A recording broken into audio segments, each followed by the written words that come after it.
Tonight, I just want to share with us on a topic I've titled Securing Divine Intervention. We are in a season where we need to master how to receive from the realm of God. In Galatians chapter 1, verse 3 and 4, scriptures reminds us that this aeon that we are in is an evil age. This age is an evil age. Is that grace to you and peace, inner calm, spiritual well-being from God our Father and Lord Jesus Christ.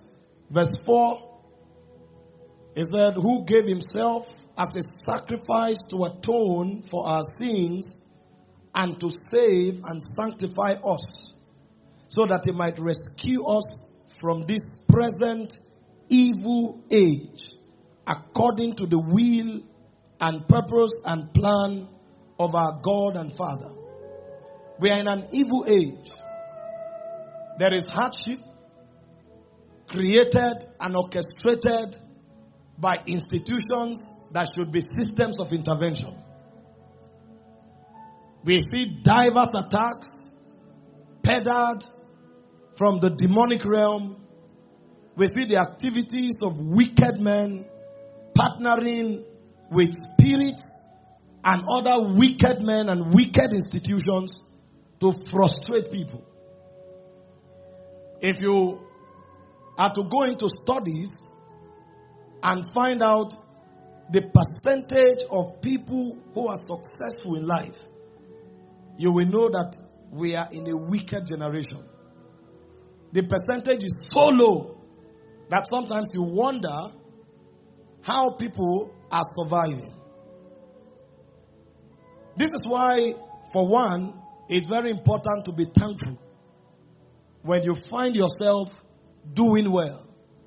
To be alive alone is a blessing. And then to get by on a daily basis is even much more a greater blessing. And then to be doing well at such a time as this is a huge blessing. As an individual, I'm grateful to God. And as a ministry, we are also grateful. You follow the news. You see some of the things God is doing with us. This 2 months of 2025 alone, we have won close to 20,000 souls.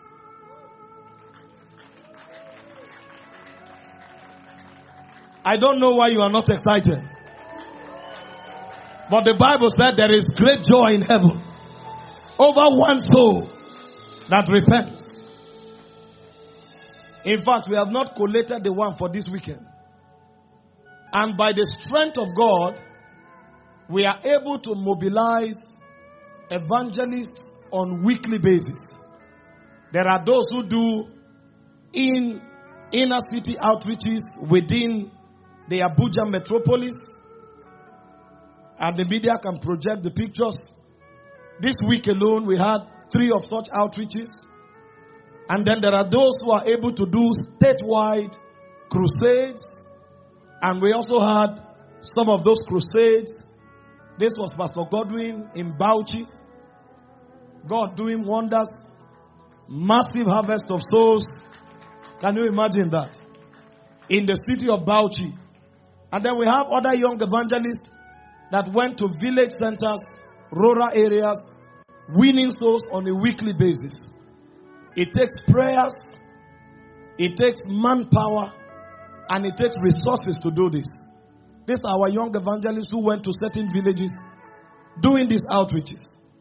We have also been able to do charity and humanitarian outreaches.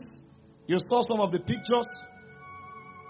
To certain villages within the environment, giving bags of rice, giving relief materials, and souls are also being won. And then we do medical outreaches, where we liaise with our doctors and a few organizations that partner with us to reach out with medical supplies And it's all been phenomenal. It takes the help of God. For this, we are grateful. And then over and above this, yes, you can go ahead and clap hands. What I've seen here relates to thousands of souls coming to the kingdom and then millions being born for it to happen.